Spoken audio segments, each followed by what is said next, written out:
Hello everyone, welcome to all of you in today's classes.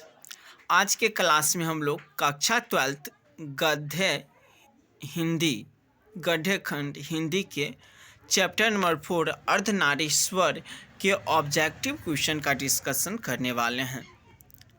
तो जैसा कि आप लोग जानते हैं, हम लोग डेली क्या करते हैं, एक एक लेक्चर को रिवाइज करते हैं ऑब्जेक्टिव क्वेश्चन को। बट इससे पहले मेरा हमेशा से आप लोग को एक सजेशन रहता है, और वो सजेशन ये रहता है कि आप लोग ऑब्जेक्टिव क्वेश्चन को डिस्कस करने से पहले, ऑब्जेक्टिव क्वेश्चन को सॉल्व करने से पहले आप लोग क्या कीजिए, इसका जो सब्जेक्टिव वाले भाग है, इसका जो कहानी है, उस कहानी को एक बार पढ़ लीजिए। उसके बाद इस पॉइंट पे आइए, तो आपको पढ़ने में काफ़ी अच्छा लगेगा और देखिएगा कि हर एक क्वेश्चन आपसे सॉल्व होगा।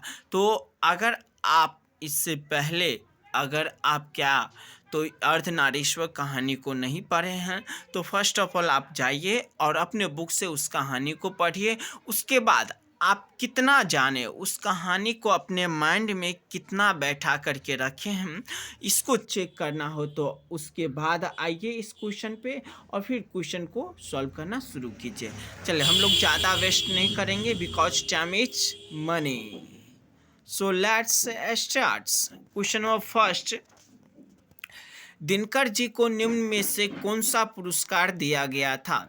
दिनकर साहब को निम्न में से कौन सा पुरस्कार दिया गया था? Option A Padmashri, option B Padma Bhushan, option C Padma Vibhushan और ऑप्शन डी पद्म। इसका आंसर हो जाएगा option B Padma Vibhushan. Next question number 2, Ardhanarishwar पाठ के लेखक कौन है या अर्धनारीश्वर किसकी रचना है? Option A Ramvar Singh, option B Ramdhari Singh Dinkar, option C Hazari Prasad Dwivedi और ऑप्शन डी रामचंद्र शुक्ल। तो इसका आंसर हो जाएगा ऑप्शन बी रामधारी सिंह दिनकर। तो बताइए, अर्धनारीश्वर पाठ के लेखक कौन है? सारे बच्चे जोर से बोलिए। देखिए, हम यहाँ से सुन रहे हैं कि आप लोग बोल रहे हैं या नहीं बोल रहे हैं, तो सारे बच्चे जोर से बोलिए क्या होगा इसका आंसर। तो जोर से, रामधारी सिंह दिनकर किसके रचनाकार है? तो अर्धनारीश्वर के। किसके रचनाकार? अर्धनारीश्वर के। कौन? तो रामधारी सिंह दिनकर। याद रखियो, कौन था? रामधारी सिंह दिनकर। नेक्स्ट, तो क्वेश्चन नंबर 3, रामधारी सिंह दिनकर की रचना कौन सी है? ऑप्शन ए उसने कहा था, ऑप्शन बी जूठन, ऑप्शन सी तिरिक्ष और ऑप्शन डी अर्धनारीश्वर। तो इसका आंसर हो जाएगा डी अर्धनारीश्वर। जिस चैप्टर को हम लोग पढ़ रहे हैं वही तो है रामधारी सिंह दिनकर जी की रचना, राइट। तो क्या हो जाएगा? Ardhanarishwar. Next question number 4, Dinkar ji का जन्म बिहार के किस जिले में हुआ था? फर्स्ट ऑफ ऑल कि हम लोग बहुत ही ज़्यादा भाग्यशाली हैं एज अ बिहारी कि दिनकर जी जैसे महान कवि का जन्म स्थान हमारा बिहार है। और बिहार में भी ऐसा कौन सा जिला पूछा जा रहा है कि ऐसा कौन सा जिला है जहाँ पे रामधारी सिंह दिनकर जी के जन्म हुआ था। इसी प्रकार अगर आप लोग बिहार बोर्ड की अभी तैयारी कर रहे हैं और आप जो एग्ज़ाम होने वाला है उसमें अगर आप लोग टॉपर बन जाते हैं, तो फिर से क्वेश्चन आएगा कि इस बार का फर्स्ट टॉपर या सेकेंड टॉपर या थर्ड टॉपर या फोर्थ टॉपर या फिफ्थ टॉपर, जिस रैंकिंग पे आप रहिएगा उस पर करके कोई पूछ सकता है कि इतना टॉपर जो था वो कहाँ से था। तो इसका आंसर क्या हो जाएगा? हम लोग पहले ऑप्शन देख लेते हैं। Option A Samastipur, option B Begusarai, option C Patna और ऑप्शन डी भोजपुर। इसका आंसर हो जाएगा बी बेगूसराय। आप लोग को भी हंसी आ रहा होगा क्योंकि बकरियां काफ़ी ज़्यादा बोल रही है, नहीं?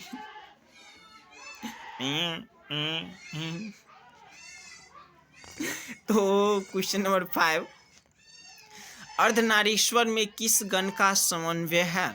ऑप्शन ए नारी के, ऑप्शन बी पुरुष के, ऑप्शन सी नारी और पुरुष दोनों के और ऑप्शन डी इनमें से कोई नहीं। क्वेश्चन को समझिए, कह रहा है अर्धनारीश्वर जो आपको ये दिया गया है उसमें किसका मुख्य रूप से वर्णन किया गया है? क्या उसमें सिर्फ नारी का वर्णन किया गया है या फिर पुरुष का किया गया है या फिर ऑप्शन सी है नर और नारी दोनों का किया गया? नहीं, नर या नारी दोनों का। तो इसका आंसर हो जाएगा सी, नर और नारी दोनों का। अर्धनारीश्वर कहने का मतलब आधा नारी और आधा स्त्री, सॉरी मतलब पुरुष।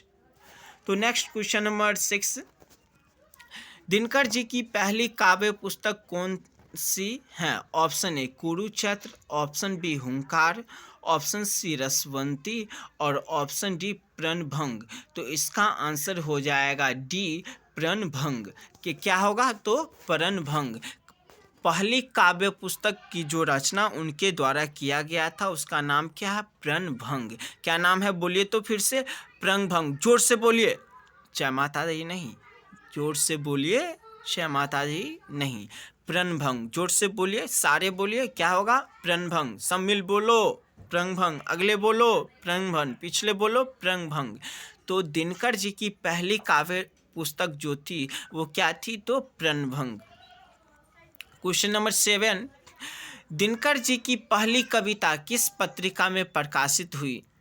ऑप्शन ए छात्र सहोदय, ऑप्शन बी छात्र पत्रिका, ऑप्शन सी छात्र मित्र और ऑप्शन डी इनमें से कोई नहीं। इसका आंसर हो जाएगा ए। और ए क्या है? तो छात्र सहोदय। ए क्या है? छात्र सहोदय। इसका आंसर हो जाएगा ए, छात्र सहोदय। क्या हो जाएगा इसका आंसर? ए हो जाएगा, छात्र सहोदय।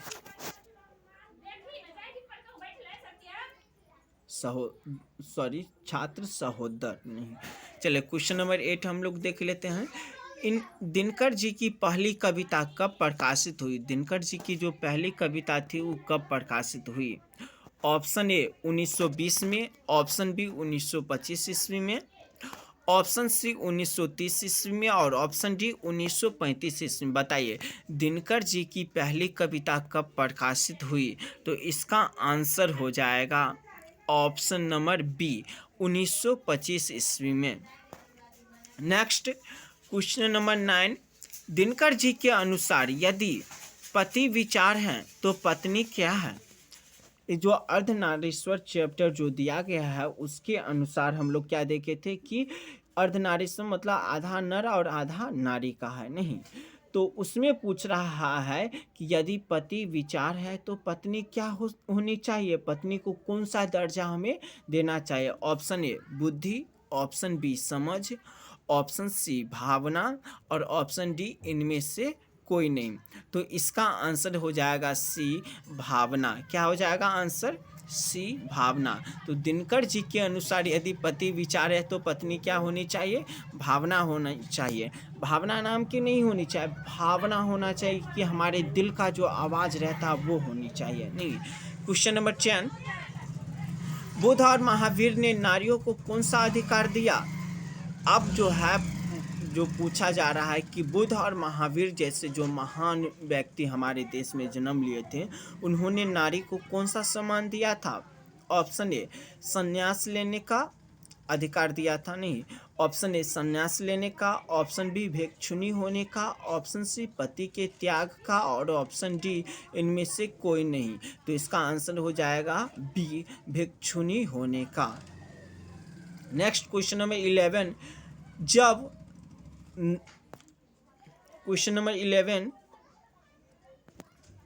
जब नारी के गण लेता है तब वह देवता बन जाता है।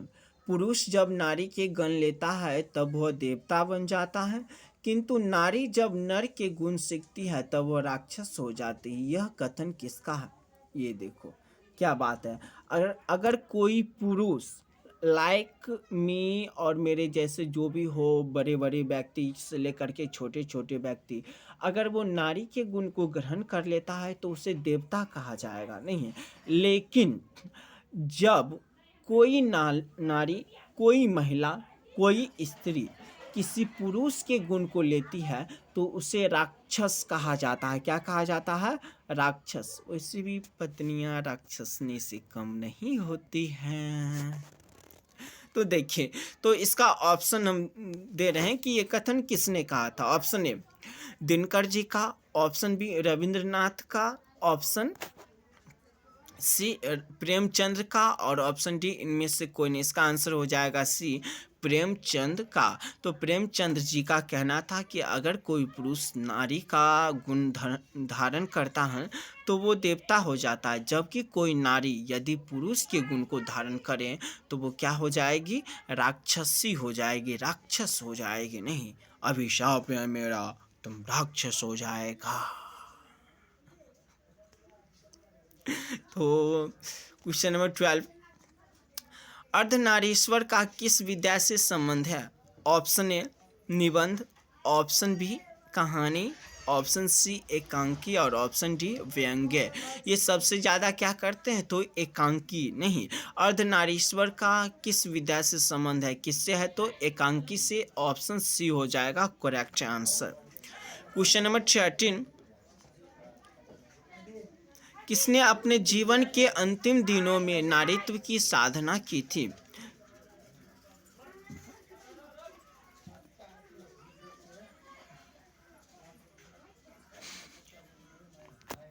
किसने अपने जीवन के अंतिम दिनों में नारीत्व की साधना की थी? ऑप्शन ए ठाकुर जी ने, ऑप्शन बी रविंद्रनाथ ने, ऑप्शन सी दिनकर जी ने और ऑप्शन डी उदय प्रकाश ने। तो बताइए, अंतिम दिनों में नारीत्व की साधना किनके द्वारा किया गया था? इसका आंसर हो जाएगा ऑप्शन ए गांधी जी ने। गांधी जी ने अपने अंतिम दिनों में नारीत्व की साधना की थी। चलिए क्वेश्चन नंबर 14, अर्धनारीश्वर शंकर और पार्वती का किस प्रकार का रूप है? अर्धनारीश्वर जो है वो शंकर, भगवान शंकर और माता पार्वती के किस प्रकार के रूप को क्या कर रहा है, व्यक्त कर रहा है, शो कर रहा है, बता रहा है? ऑप्शन ए यथार्थ, ऑप्शन बी कल्पित, ऑप्शन सी आदर्श और ऑप्शन डी वास्तविक। इसका आंसर हो जाएगा ऑप्शन बी कल्पित। ये अर्धनारीश्वर क्या है, तो एक कल्पित रूप है। एक किसका, तो माता पार्वती का और भगवान शंकर का। कैसा रूप, तो कल्पित रूप। नेक्स्ट क्वेश्चन नंबर 15, प्रेमचंद के अनुसार नारी जब पुरुष के गुण सीखती है तब वह क्या हो जाती है? ऑप्शन ए आकर्षक, ऑप्शन बी साहसी, ऑप्शन सी कोमल और ऑप्शन डी राक्षसी। तो इसका आंसर हो जाएगा डी राक्षसी। बहुत इंपॉर्टेंट क्वेश्चन है, उस क्वेश्चन को तो छोड़ना ही मत, चाहे कुछ भी हो जाए तेनू नहीं छोड़ना। नेक्स्ट क्वेश्चन में 16, निम्नलिखित में कौन सी रचना दिनकर जी की नहीं है? Option A Urvashi, option B Rashmirathi, option C Joothan और ऑप्शन डी कुरुक्षेत्र। तो इसका करेक्ट आंसर हो जाएगा सी जूठन। जूठन जो रचना है वो आपके दिनकर जी की रचना नहीं है। बाकी उर्वशी, रश्मिरथी और कुरुक्षेत्र नहीं, ये सब के सब किसके रचना है, तो दिनकर जी के रचना है। किसके रचना है, बोलिए जोर से बोलिए, किसके रचना है, जोर से। हाँ सही बोले, कुछ कुछ समझ में आ रहा है। चलिए तो नेक्स्ट क्वेश्चन में 17, निम्नलिखित में कौन सी रचना दिनकर जी की है? ऑप्शन ए सदियों का संताप, ऑप्शन बी परशुराम की प्रतीक्षा, ऑप्शन सी दरियाई घोड़ा और ऑप्शन डी रसातल यात्रा। तो इसका आंसर करेक्ट हो जाएगा ऑप्शन बी परशुराम की प्रतीक्षा। दिनकर जी की रचना क्या है, तो परशुराम की प्रतीक्षा। देखिए इससे पहले जो हम वीडियो बनाते थे और यूट्यूब पे अपलोड करते थे उसमें मेरा जो ये प्यारा सा सुंदर सा जो चेहरा है वो यूट्यूब पे नहीं आता था, काहे कि हम कैमरा को ऑन नहीं करते थे और इसलिए हम कभी नहीं बोले पुष्पा झुकेगा नहीं।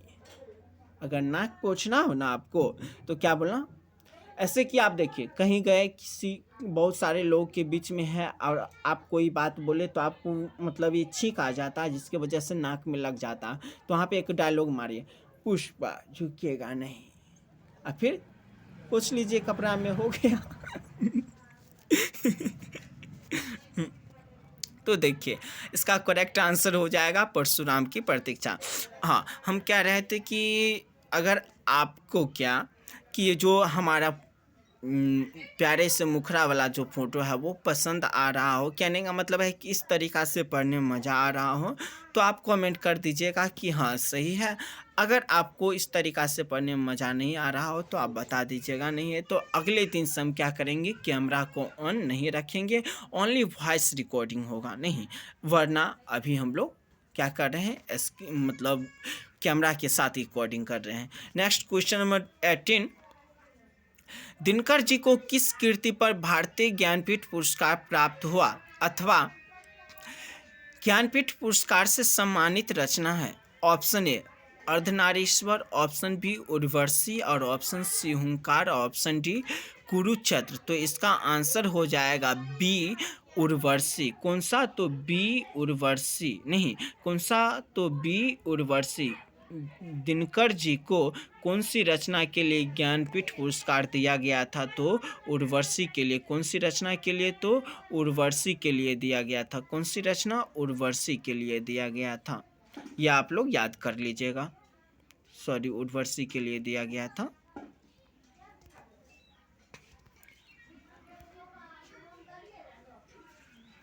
इसका आंसर हो जाएगा उर्वशी। नेक्स्ट क्वेश्चन नंबर 19, युद्ध और शांति की समस्या पर लिखी गई काव्य कृति है?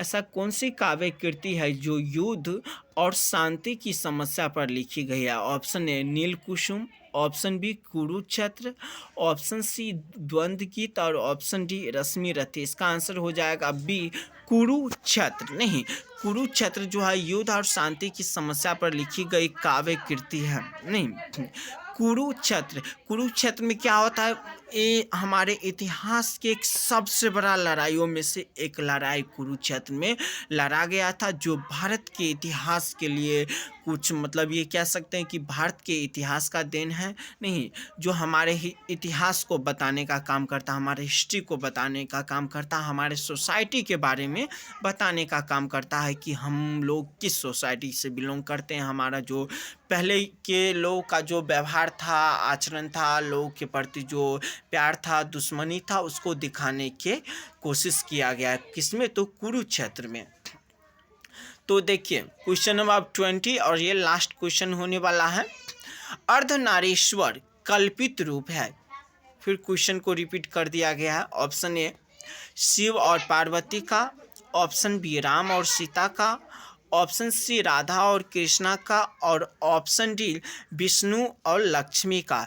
किनका है? तो अर्धनारीश्वर भगवान शिव और माता पार्वती के कल्पित रूप हैं। किनका? तो भगवान शिव और माता पार्वती जी के कल्पित रूप क्या है? तो अर्धनारीश्वर। बोलिए अर्धनारीश्वर किसके कल्पित रूप है? जोर से इतना देखिए, इतना जोर से बोलिए, इतना जोर से बोलिए, इतना जोर से बोलिए और इतना जोर से बोलिए कि किसी को सुनाई ही ना दे। तो बस इतना ही और हम बस इतना में ही ख़त्म करते हैं। अगर आपको ये वीडियो पसंद आ रहा हो तो लाइक कीजिए। और देखिए हम देखे हैं, आप लोग से एक बात बोल रहे हैं कि अभी हमारे पास ज़्यादा सब्सक्राइबर नहीं है, जिस वजह से हम टाइम से और नहीं आ पाते हैं उस तरीक़ा से जिस तरीक़ा से हमें आना चाहिए यूट्यूब पे। बिकॉज सब्सक्राइबर नहीं रहता है तो एक मोटिवेशन की कमी रहता है और इस वजह से हम नहीं आ पाते हैं। तो अगर हम क्या बोले थे, इससे पहले वाले जो वीडियो थे उसमें हम बोले थे कि आप लोग क्या कीजिए, अपने दोस्तों के पास शेयर कीजिए। तो हमें लग रहा है कि आप लोग अपने दोस्तों को शेयर कर रहे हैं और इसलिए आप लोगों को बहुत बहुत बहुत और बहुत ज़्यादा धन्यवाद कि आप हमें हेल्प कर रहे हैं। नहीं, और क्या कीजिए कि अगर आपको ये पसंद आ रहा हो तो आप लोग कमेंट नहीं करते हैं। कमेंट में बताइए कि क्या आपको ये पसंद आ रहा है या नहीं। देखिए मैं एक न्यू यूट्यूबर हूँ और यूट्यूब पे ये मेरा फर्स्ट मतलब जर्नी है पढ़ाने का। इससे पहले मैं ऑफलाइन क्लास मतलब लेते रहता हूँ और ऑफलाइन क्लास में मेरे पढ़ाने का एक्सपीरियंस है, बट यूट्यूब पे नहीं है। ऑफलाइन क्लास में क्या होता है, एक साथ मतलब बच्चे के साथ इंटरेक्शन होता है, बच्चे से जुड़े रहते हैं, बच्चे का कौन सा प्रॉब्लम है जिससे हमें सॉल्व करना है, ऐसा कौन सा चीज़ है जो बच्चे को नहीं समझ में आता है, तो ये सब हमें पता चल जाता है। लेकिन ऑनलाइन क्लास में ऐसा नहीं हो पाता है। अगर आप लोग कमेंट करते हैं तो हमें पता चलेगा कि मेरे में क्या कमी है, तो हम कोशिश करेंगे कि उसे दूर करें। हाँ, एक बात तो है, आप कहिएगा मुखड़ा बदल लीजिए, नहीं तो ये तो संभव नहीं है, क्योंकि जैसे भी है मेरा मुँह मेरे लिए भगवान है। नहीं काहे फेस फेस पे मत जाइए, फेस कोई भी चीज़ को डिसाइड नहीं करता है। तो ठीक है, thank you so much for watching my video.